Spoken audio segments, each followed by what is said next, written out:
بہت سارے دوستوں کو دیکھا ہے کہ ان ایام میں وہ جان بوجھ کر اہل بیت اطہار کے ذکر کے ساتھ جان بوجھ کر صحابہ کے ذکر کو جوڑ دیتے ہیں. ہماری سنت ہے صحابہ کرام کا ادب، صحابہ کرام کی تعظیم، صحابہ کرام کی محبت ہمارے ایمان کا حصہ. مگر محرم الحرام کے دن آئے اور محض اہل بیت اطہار کے ذکر کو کم کرنے کے لیے ان کے ذکر کے ساتھ صحابہ کے ذکر کو جوڑ دینا،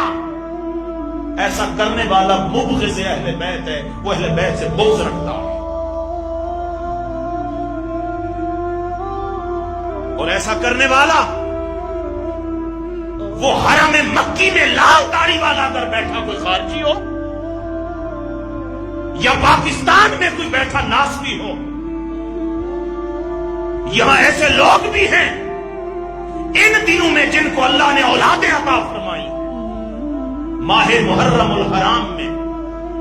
اولادیں عطا فرمائی ہیں، بیٹے عطا فرمائے ہیں.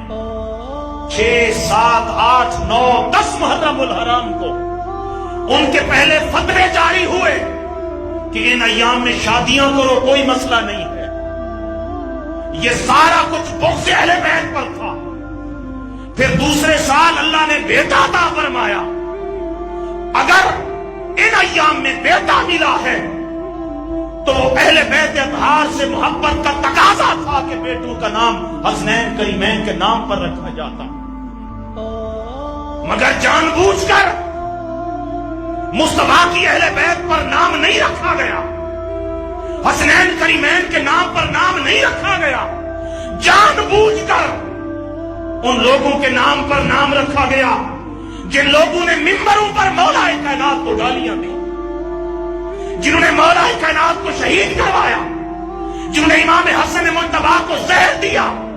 جنہوں نے اہل بیت اطہار سے محبت کرنے والوں کی آنکھیں نکالی، جنہوں نے محض امام نسائی کو اس وجہ سے شہید کیا کہ امام نسائی نے مولا کائنات علی المرتضیٰ کی عظمت میں حدیثیں اکٹھی کی تھی. لہذا ان ایام میں بیٹے پیدا ہوں، بیٹوں کے نام حسنین کریمین پر نہ رکھنا، یہ ایام آئے حسنین کریمین کا ذکر نہ کرنا اور ان کے ذکر کے ساتھ صحابہ کے ذکر کو جوڑ دینا، یہ سارا عمل دلالت کرتا ہے کہ دل میں بغض اہل بیت بھرا ہوا ہے. اور میرے آقا نے فرمایا من ابغضنا اہل البیت حضرت اللہ یوم القیامت یہودیہ.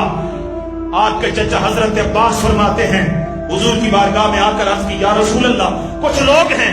جب آپس میں ملتے ہیں تو اس طریقے سے بازو کھول کر چہرے ہنسی میں مبتلا کر کے ایک دوسرے کے ساتھ ملتے ہیں، لیکن آقا جب آپ کے خاندان والوں کو دیکھتے ہیں، آپ کے گھر والوں کو دیکھتے ہیں تو سینے میں گھٹن آ جاتی ہے، چہروں سے ان کے آثار خوشی متغیر ہو جاتے ہیں. اس موقع پر میرے آقا نے فرمایا میرے چچا رنجیدہ نہ ہوں، پریشان نہ ہوں. من ابغضنا اہل البیت، جس نے میرے گھرانے سے بغض رکھا، میری فاطمہ سے بغض رکھا، میرے حسنین کریمین سے بغض رکھا، میرے گھرانے سے بغض رکھا، حضرت اللہ یوم القیامت یہودیہ، وہ خوش نہ ہو کہ اس کا خاتمہ اسلام پر ہوگا، نہیں، فرمایا اس کا خاتمہ یہودیت پر ہوگا. وہ یہودی ہو کے مرے گا بدبخت. آگے بات واضح فرما دی، فرمایا ان ساما وصلہ، وہ نمازیں پڑھتا ہو، وہ روزے رکھتا ہو، وہ بیت اللہ کا حج کرتا ہو،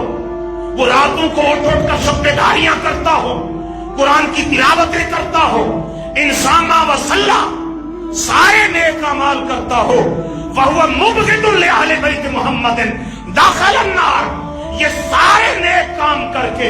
اگر میری آل سے، میرے گھرانے سے بغض رکھتا ہے، فرمایا جنت نہیں جائے گا، بدبخت دوزخ میں جائے گا. کیوں؟ اس لیے کہ جنت کا مالک میں مصطفیٰ ہوں، جنت کا مالک میں مصطفیٰ ہوں، اور اس جنت کی ملکیت میں نے مردوں کا سردار علی کو بنایا ہے، جنتی عورتوں کا سردار بیٹی فاطمہ کو بنایا ہے، اور جنتی جوانوں کا سردار میں نے حسنین کریمین کو بنایا ہے.